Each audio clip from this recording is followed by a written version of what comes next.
We would not do things like put dictators in power who promise to keep selling us oil, for example, like we did in Iran.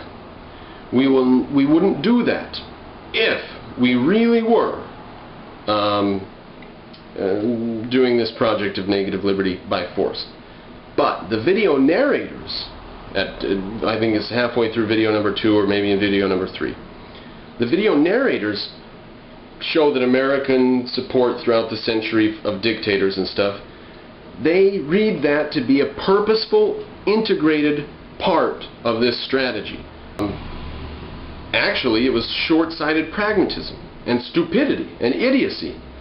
But they read it, they say America decided to use force to make people free, and then they started supporting dictators, and they don't even say anything like how bizarre that they put these two things together and they started screwing up on their thing already. No. They just read the whole thing as one integrated strategy that probably we had planned from the very beginning. We will announce that we are going to free the world, and then we will support dictators. And the BBC would totally buy that line I just gave. That's bizarre. Bizarre broadcasting company. How's that?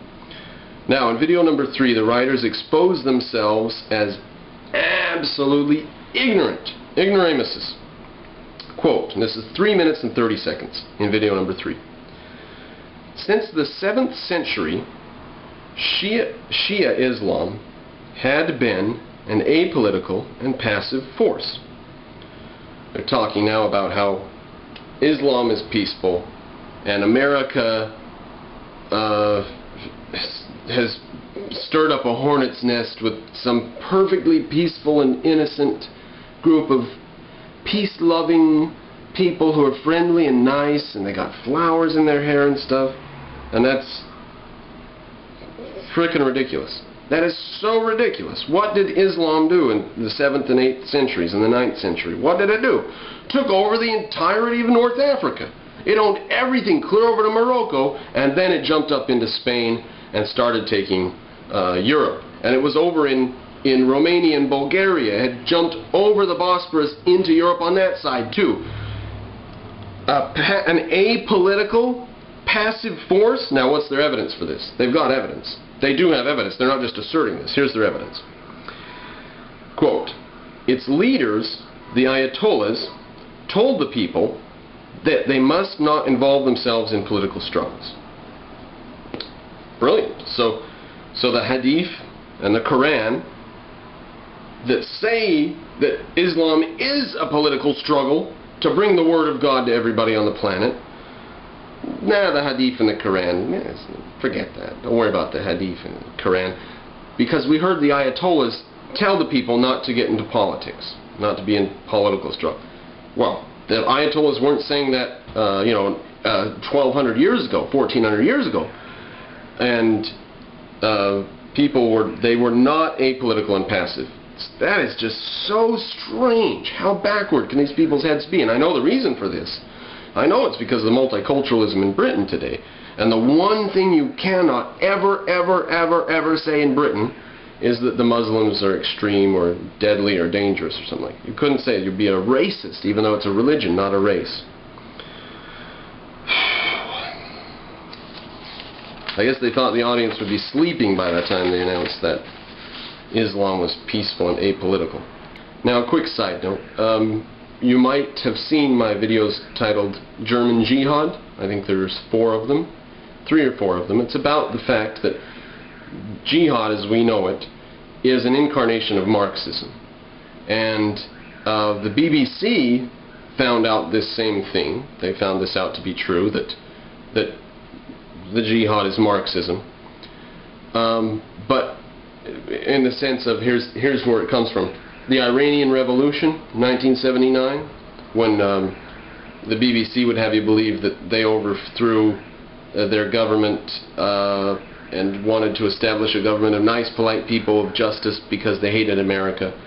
Everything's got to make America look bad. Well, the guy who was in charge of that election in 1979, that revolution, not election, how silly of me, Guess where he went to school? I'll give you a hint. Pol Pot, the dictator of Cambodia, who ran the Khmer Rouge and killed, 3 million people or something?